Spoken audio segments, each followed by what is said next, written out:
एक मिनट रुक जाइए। एक हाँ। मोबाइल पर और खोल देता हूँ ताकि लगे 2-3 लोग देख रहे हैं। रुस्तम हिंद चैनल है ये।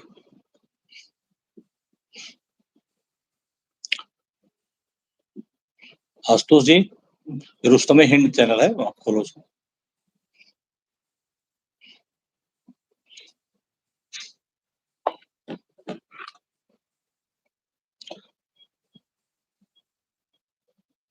देखो दोस्तों, नमस्कार। मैं चरणजीत सिंह, रुस्तम हिंदी न्यूज चैनल से। आज हमारे साथ हरी भाई, जो हमारे आम जनता पार्टी के राष्ट्रीय अध्यक्ष हैं और हमेशा ही जो निम्न जाति के लोग और कुचले हुए जी, लोग, दबे हुए लोग, जिन पर कोई भी घटना हो जाती है, कोई भी दुर्घटना हो जाती है, तो उसके लिए अपनी जान लगा देते हैं। और इन्होंने जो अपनी पार्टी तैयार करी, आम जनता पार्टी इंडिया, उस पार्टी के माध्यम से पूरे देश दुनिया में घूम के ये समाज के सभी लोगों के लिए, मानवाधिकारों की रक्षा के लिए काम कर रहे हैं, लगातार काम कर रहे हैं। तो आज हमारे साथ हैं हरि भाई पटेल जी। और हरि भाई, आज हमें पता चला है कि स्वामी प्रसाद मौर्य, जिनके ऊपर उत्तर प्रदेश में उनके किसी कार्यक्रम में एक ब्राह्मण ने, एक जी, बंदे ने जो कि ब्राह्मण है, उसने उनके साथ अपमानित व्यवहार किया, आपराधिक व्यवहार किया है, उनके ऊपर जी। हाथ उठाया है। क्या कहना चाहेंगे इस पर? बड़ा ये ज्वलंत मुद्दा है। जी, आज जो रायबरेली में घटना हुई है, ये बहुत बड़ा कलंक है और प्रदेश सरकार पर एक बहुत बड़ा सवालिया निशान है। ये जो सवालिया निशान की आप बात कर रहे हैं, इसमें पूरी डिटेल के साथ बताइए, कहाँ घटना हुई है, कब हुई है? रायबरेली में स्वामी प्रसाद मौर्य जी की एक मीटिंग थी।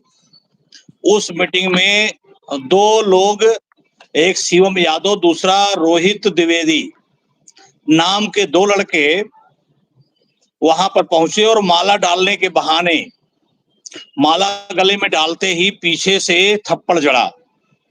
इसके बाद चूंकि पब्लिक होती है, हर मीटिंग में होती है, किसी की पार्टी की मीटिंग होगी किसी नेता के साथ, तो पब्लिक तो रहती ही है।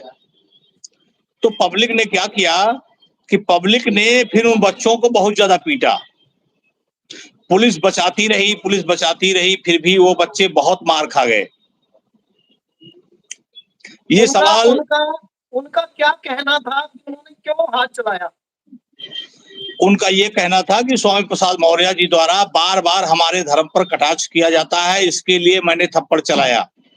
तो स्वामी प्रसाद मौर्य जी ने ऐसा क्या कटाक्ष किया जिसके कारण उन्होंने थप्पड़ चलाया? ये भी हमारे दर्शकों को बताएं जरा। नहीं, स्वामी प्रसाद मौर्य जी जो बार बार हिंदू धर्म ग्रंथों की चौपाइयों को लेकर के बयान करते हैं, उसकी कमियों को उजागर करते हैं, उसी को इशू बना करके उसी को इशू किया गया है। हालांकि मेरा ऐसा इसमें विचार है कि जिन दो लड़कों ने झगड़ा किया है, ये केवल चर्चित होने के लिए ऐसा किया है कि जिससे मेरी टीआरपी बन जाए और लोग हमको जान जाएं। मतलब जो भारतीय जनता पार्टी या बजरंग दल या विश्व हिंदी परिषद या आरएसएस जो ये लोगों को छेड़ते हैं, छोड़ते हैं कि अगर आपने मशहूर होना है, फेमस होना है, तो जाके इस तरह की दुर्घटना करो, आप अपने आप फेमस हो जाओगे। जी जी, बिल्कुल टीआरपी के लिए, कि हमारी एक ऐसी टीआरपी हो जाए। मतलब शॉर्टकट के लिए, जीवन में करना धरना कुछ नहीं है, शॉर्टकट के लिए। हाँ, नेता बनने का एक शॉर्टकट रास्ता इन बच्चों ने ढूंढा कि भाई तुम जाओगे नेता बन जाओगे। किसी आदमी ने बैठ के प्लानिंग दे दिया होगा, किसी बहुत सातिर माइंड के व्यक्ति ने प्लानिंग दे दिया होगा। वो किसी पार्टी का भी हो सकता है, ये तो एक जांच का विषय है कि किस पार्टियों में जुड़ा हुआ है। वो अभी 1-2 दिन बाद आएगा, 1-2 दिन बाद ये घटनाएं उजागर होंगी। जब लोगों के उसके फोटोज आना शुरू होंगे कि ये जो दोनों बच्चे हैं, इनकी फोटोज किसी बीजेपी नेता के साथ है या समाजवादी पार्टी के नेता के साथ में है। निष्पक्षता की ये बात है, क्योंकि हम लोग जो बात करें निष्पक्ष एक जो घटना हुई इस पर डिबेट कर रहे हैं, तो उसमें निष्पक्षता।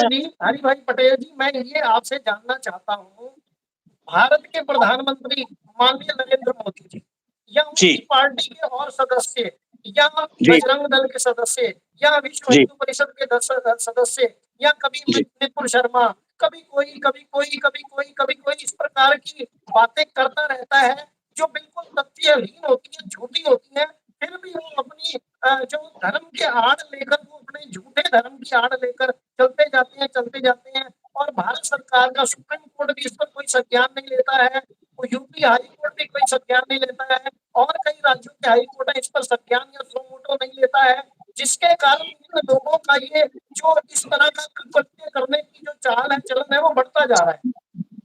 जी। असल में देश की राजनीति में कुछ ऐसा आया है, इस सोशल मीडिया के ज़माने में, कि बहुत सारे लोग शॉर्टकट से नेता बनने के लिए उटपटांग बातें करते हैं तमाम धर्मों पर। उसमें तमाम पार्टी के नेता हैं। आप देखेंगे तो कभी उस पार्टी का नेता उटपटांग बयान कर देता है, कुछ कभी उस पार्टी का नेता कर देता है, कभी बीजेपी का करता है, कभी सपा वाला करता है, कभी बसपा वाला करता है। और कुछ लोग जो शॉर्टकट हैं, जिनकी अपनी कोई पहचान देश में नहीं होती, वो ज़्यादा ऐसा करने की कोशिश करते हैं। ये अपने पार्टी के अंतर्विरोधों में भी फँसे होते हैं।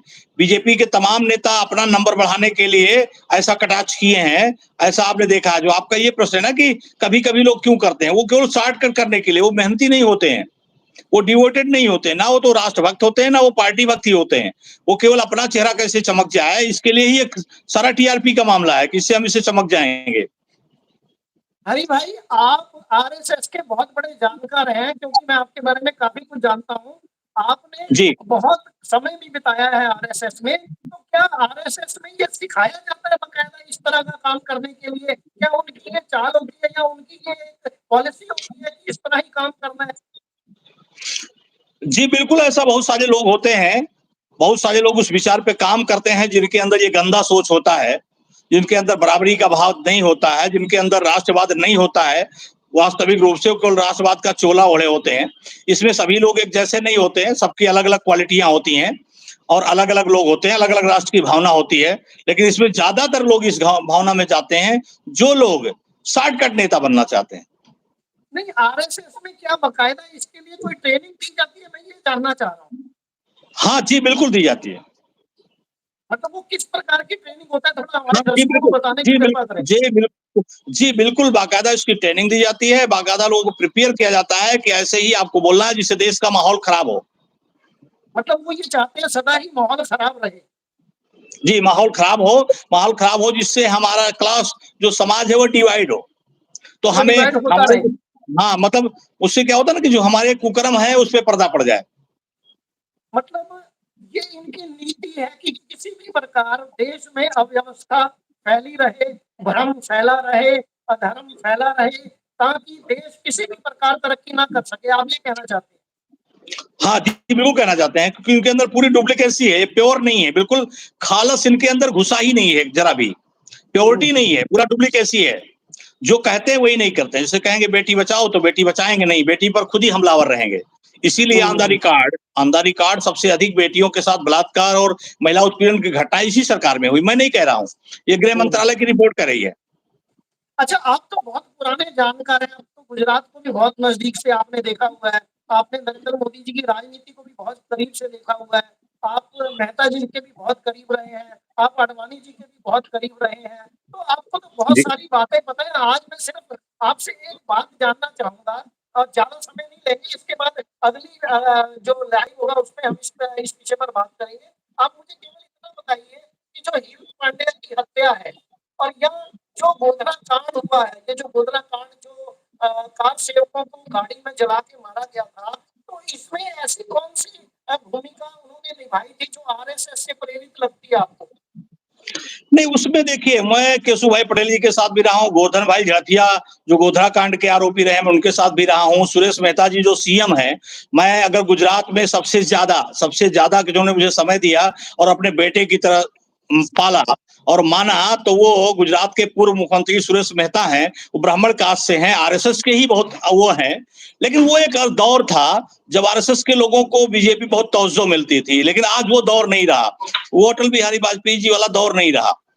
आज जो कर्मठ अगर लोग हैं ना उनको आज जो अगर कर्मठ हम लोग आज हैं की अगर हम हरि भाई आज की वर्तमान की बात करें, तो बिहार में चुनाव है और एसआईआर का मुद्दा वहाँ पर बहुत गंभीरता से उठाया जा रहा है और सारे विपक्षी दल जो ये कह रहे हैं कि इस प्रकार की कृत्य जो है वोटरों से जीतने का जो कृत्य है, वो बिहार में अब हो रहा है, इससे पहले लोकसभा चुनाव में भी हुआ, बंगाल चुनाव में भी पिछली बार हुआ, ऐसे ही महाराष्ट्र चुनाव में भी हुआ, हरियाणा चुनाव में भी हुआ, मध्य प्रदेश चुनाव में भी हुआ, राजस्थान चुनाव में भी हुआ, दिल्ली के चुनाव में भी हुआ। तो क्या आप ये क्या कहना चाहेंगे, ये जो वोटों को बिगाड़ने का, बनाने का और ये ईवीएम का जो गेम है, इस गेम को, चुनाव को जीतने के लिए किस प्रकार भारतीय जनता पार्टी और इनके सहयोगी इस्तेमाल करते हैं?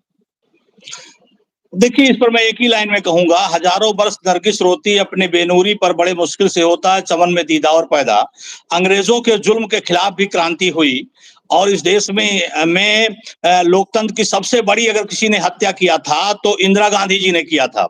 और जब इंदिरा गांधी जी के जमाने में मैंने सुना है, अब तमाम लोगों को नजदीक से मैंने पता किया है कि लोग चुनाव जीत जाते थे और बक्सा फिर से गिनवा करके और फिर भी विधायक माला उतार के दूसरे पहन लेते थे। तो जब डेमोक्रेसी की हत्या इंदिरा गांधी जी ने किया तो देश में बहुत बड़ी क्रांति हुई और आज देश फिर उसी स्थिति में पहुंच गया है। इससे मैं कह सकता हूं कि वही दौर आ गया है जब इंदिरा गांधी की 2 कॉपी नरेंद्र मोदी जी कर रहे हैं और वो भी लोकतंत्र के इस समय के 100% हत्यारे हो गए हैं जैसे इंदिरा गांधी जी थी। इसलिए लोकतंत्र में वो चीजें जो किसी जमाने में राष्ट्रीय स्वयंसेवक संघ, राष्ट्रवाद और लोगों ने तपस्या करके और बहुत देश को एक खड़ा किया था, वो पूरी टीम आज जो है बेहाल है। और इसका जीता जागता उदाहरण गुजरात ही है। वो संजय जोशी जी हो, संजय जोशी जी से आप पूछिए कि आज किस बैकफुट पर कहां ढकेले हुए हैं, जो लोग कितना संघर्ष किए हैं। सुरेश मेहता जी हो, ऐसे बहुत सारे लोग हैं, वो लोग बहुत ज्यादा आज कुंठित हैं। अब ये एक अलग बात है कि जिसके लिए काम किया है उसके विरोध में नहीं बोल सकते हैं, क्योंकि एक भावना है राष्ट्र के प्रति, संगठन के प्रति। जो आदमी अपना पेड़ लगाता है वो पेड़ थोड़ा गलत भी होता है, अपना बच्चा थोड़ा गलत भी होता है तो लोग उसको नहीं करते या छोड़ के नहीं जा पाते हैं, एक प्रेम होता है। तो आज जो है ये जो बिहार की घटना है एसआईआर की, ये पूरी तरह से लोकतंत्र की हत्या करने और वहां बिहार की सरकार को कब्जा करने की एक रणनीति है। जो लोग अपने बीवी बच्चों को 2 जून की रोटी को छोड़कर 2 जून की रोटी के लिए बिहार में भी बच्चों को छोड़ के गए, और कोई एक बेसिकली एक कास्ट से नहीं है, वो सभी जाति के लोग हैं। और वो कहाँ फंसे हुए हैं, पंजाब में मारे मारे फिर रहे हैं, रिक्शा चला रहे हैं, अहमदाबाद में है, बंबई में है, गुजरात में है, राजकोट में है, बड़ौदा में है, कलकत्ता में है, तमाम मतलब प्रांतों में, अलग अलग शहरों में लोग हैं 2 जून की रोटी के लिए। आज वो वोट बनवाने के लिए बिहार नहीं पहुंच पा रहे हैं। अब मैं पूछना चाहता हूं आयोग से कि जनवरी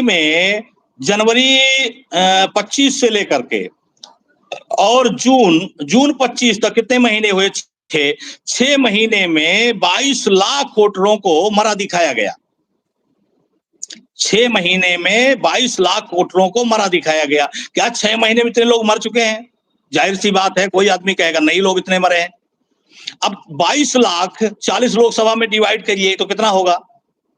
50 हजार एक लोकसभा में। तो मैं पूछना चाहता हूं, ये तो ऐसा संकट खड़ा हो गया है कि वो वहां बिहार में चाहे वो विपक्ष का कैंडिडेट जीता हो चाहे भाजपा का जीता हो, जब कोई लोकसभा होगी तो उसमें 1500, 1600, 2000 बूथ बने होंगे।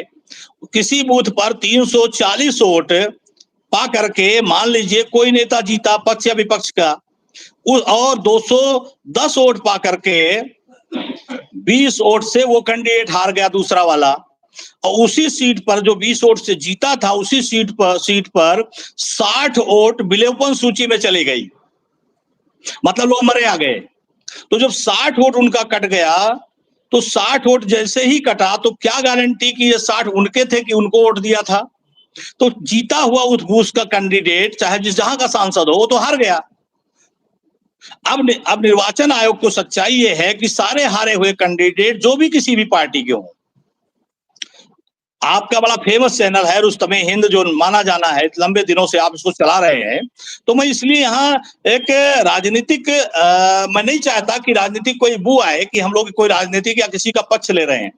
किसी भी पार्टी का नेता अगर है वो हारा है तो वो सुप्रीम कोर्ट में, हाई कोर्ट में जाकर के आयोग को खड़ा कर सकता है कि तुम बताओ जिस बूथ संख्या नंबर 314 पर जहां मैं 10 वोट से मात्र हार गया था, वहां तुमने 60 लोगों को मृत घोषित कर दिया, तो क्या ये 60 लोग जनवरी से लेकर जून तक 6 महीने में मर गए हैं? तो जाहिर तौर पर नहीं मरे हैं। तो इसका मतलब वो तो चुनाव ही अवैध हो गया पूरा। हरि भाई जी, मैं आपसे एक खास बात जानना चाहूंगा, क्योंकि आप एक अध्यक्ष हैं और चुनाव कमीशन भी आप जाते ही रहते हैं। मैंने बहुत बार सुना आप हमेशा जाते रहते हैं चुनाव आयोग। और आप मिलते भी हैं वहाँ के अधिकारियों से। मैं आपसे एक सवाल पूछना चाहूँगा, जो जी अभी लोकसभा में या राज्यसभा में विपक्ष जो प्रश्न उठा रहा है, जी लेकिन वो प्रश्न तो उठा रहा है, लेकिन उन्होंने कभी भी चुनाव आयोग के खिलाफ कोई आधिकारिक रूप से कार्रवाई नहीं की। इसका क्या कारण है? ये उनके पास संगठन की कमी है और उनके अंदर भी जो व्यक्तिवाद है, इसीलिए वो एक अच्छी सलाहकार टीम इन लोगों के पास नहीं है। विपक्ष के पास भी इस बात की बहुत कमजोरी है कि वो 3 आदमी अपने परिवार के बैठेंगे तो वही जो फैसला लेंगे वही मान्य होगा। उनके पास कोई 5 आदमी की एक अच्छी सलाहकार टीम नहीं है, या है भी तो वही घिसी-पिटी है जो वर्तमान प्रदेश को सही ढंग से नहीं देख पा रही है। वर्तमान राजनीति को सही ढंग से नहीं समझ पा रही है नहीं और तो वो हम पुराने हम हरि भाई क्या हम ये मान लें कि भारत के सभी विधानसभाओं में और भारत के लोकसभा और राज्यसभा में ये केवल जो देखते हैं हम, ये नूरा कुश्ती होती है सिर्फ? हाँ, बहुत सारी जगहों पे नूरा कुश्ती है। 90% नूरा कुश्ती ही चल रही है। 90% नूरा कुश्ती चल रही है, क्योंकि वही लोग राजनीति में है जितने कहना एक शेर है ना कि वो शायद आपको याद होगा, जितने हरामखोर थे पूर्वे जवार में प्रधान बन के आ गए अगली कतार में। जितने हरामखोर थे पूर्वो जवार में प्रधान बन के आ गए अगली कतार में। अब वो तो कहावत ही भी है, पंजाबी में भी कहावत है कि चोर उचक्का चौधरी और गुंडी रन प्रधान। ये तो पुरानी कहावत है, ये तो आज से नहीं है, पुरानी कहावत है कि जो भी ज्यादा गुंडा होगा, बदमाश होगा, वही जाके राजनीति में अपने हाथ पैर रख पाएगा। लेकिन यहाँ पर मैं एक बात करना चाहता हूँ, क्यों वो लोग राजनीति में चुनाव नहीं जीत पाते हैं जो उसके लायक होते हैं, जो उसके काबिल होते हैं? इसका मतलब जो बात करने वाले हैं वो सिर्फ बात कर रहे हैं, असल में काम जो करना चाहिए वो नहीं कर रही है विपक्षी दल के लोग भी। देखिए, ये देश आजादी के बाद से ही उस ढर्रे की तरफ चल पड़ा जहां राष्ट्र भावना बढ़ने के बजाय घटती ही गई।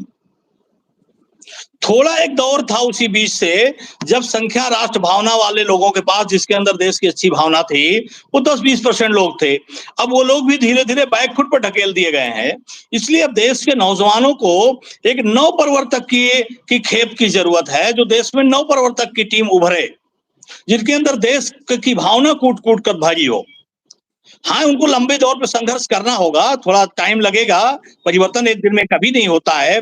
जो भी परिवर्तन हुआ है तो 14 वर्ष के बाद ही होता है। जो भी देवता से लेके महापुरुष हुए हैं, सबकी तपस्या में आता है 14 वर्ष। भैया हम पढ़ेंगे कोई भी तो क्या मिलेगा कि राम ने 14 वर्ष वनवास किया, बुद्ध ने मान ले कि हरि भाई पटेल को 14 वर्ष हो चुके हैं कि नहीं हुए अभी? अभी तो मेरे को 7-8 वर्ष हुए हैं। अच्छा 7-8 वर्ष हुए हैं। मैं 16-17 से इस काम, मैं 2009 से 18 तक गुजरात में रहा। जी 2009 से 18 तक, 17 से मैंने काम शुरू कर दिया। देश के सोशल आपका बहुत बहुत धन्यवाद। मैं अंत में अभी, क्योंकि समय हो चुका है, 20 मिनट होने वाले हैं, मैं आपसे ये निवेदन करूंगा, एक आप वक्तव्य दे दीजिए अंत में कि स्वामी प्रसाद मौर्य के साथ ये जो घटना की गई है, बुरी नहीं है, की गई है, तो इस पर क्या कोई संज्ञान लेकर या सो मोटो लेकर या स्वामी प्रसाद मौर्य ही इन जैसे लोगों पर, या ये पता करने के लिए, जैसे ना विदेशों में क्या होता है, आदमी की ना पीछे बैक में जाके चेक करते हैं कि इनकी भावना पीछे से क्या रही, और पीछे में जो होता है बंदा उसको भी कानून में अपराधी साबित किया जाता है। क्या इस प्रकार की कोई बात आपके मन में है? क्या स्वामी प्रसाद मौर्य ऐसा कुछ करेंगे? सर, सुल्तानपुर में एक शर्मा पंडित के लड़के की हत्या हुई छत्तीसगढ़, अभी तक 36 घंटे बीत गए, अभी तक गिरफ्तारी नहीं हुई। ये कोई एक जाति का मामला नहीं है, 500 से अधिक ब्राह्मणों की हत्या हुई है। इतना जातिवाद मतलब देश की आजादी के बाद कभी नहीं हुआ उत्तर प्रदेश में। स्वामी प्रसाद मौर्य जी हो, कोई भी XYZ हो, ये पूरा उत्तर प्रदेश का माहौल खराब हो चुका है। नहीं, वो तो बनारस में हजारों लोग बह गए, मार दिए गए, मर गए, पता ही नहीं चला कहाँ गए। पुलिस वाले 150-200 वो गायब हुए पड़े हैं, आज तक पता नहीं चला। ये बात तो फिर और ही बात निकल आती है ना यहाँ पर। अभी तो हम स्वामी प्रसाद मौर्य वाला ही जो कंसर्न है उसको ले लेते हैं। ये स्वामी प्रसाद मौर्य जी के ऊपर जो घटना हुई ये निहायत निंदनीय है। इसकी जितनी भी निंदा किया जाए वो कम है। ये लोकतंत्र की हत्या है। ये सरकार की नाकामी है और सरकार द्वारा जो बार-बार ऐसी घटनाएं हो रही हैं उनके खिलाफ कड़ी कार्रवाई ना होना का ये परिणाम है। मतलब क्योंकि ये सरकार येन केन प्राकरेण बिहार का चुनाव जीतने के लिए कुछ भी करेंगे, चाहे कुछ भी करना पड़े, कहीं भी करना पड़े, जैसे भी करना पड़े ये करेंगे, आप ये कहना चाहते हैं? जी बिल्कुल, ये लोकतंत्र के 100% हत्यारे हैं। ये अपनी पूरी ताकत लगाएंगे, लेकिन इसी में क्रांति भी होगी। इसी में क्रांति भी होगी। ये वो दौर है जो दोनों तरफ से चलेगा। आपका बहुत-बहुत धन्यवाद रुस्तम हिंदी न्यूज़ चैनल पर अपना आपने समय दिया और हम दोबारा आपके साथ मिलेंगे और एक नए विषय के साथ कल आपसे फिर बात करेंगे और सभी दर्शकों से निवेदन है कि ज़्यादा से ज़्यादा जुड़ें और हमारे चैनल को सब्सक्राइब करें, शेयर करें, लाइक करें, कमेंट करें और अपने विचार डालें। कोई दिक्कत नहीं, आपके सभी विचारों का स्वागत है। नमस्कार, जय हिंद, जय भारत। जय हिंद, जय भारत, जय वल्लभ, जय संविधान। धन्यवाद।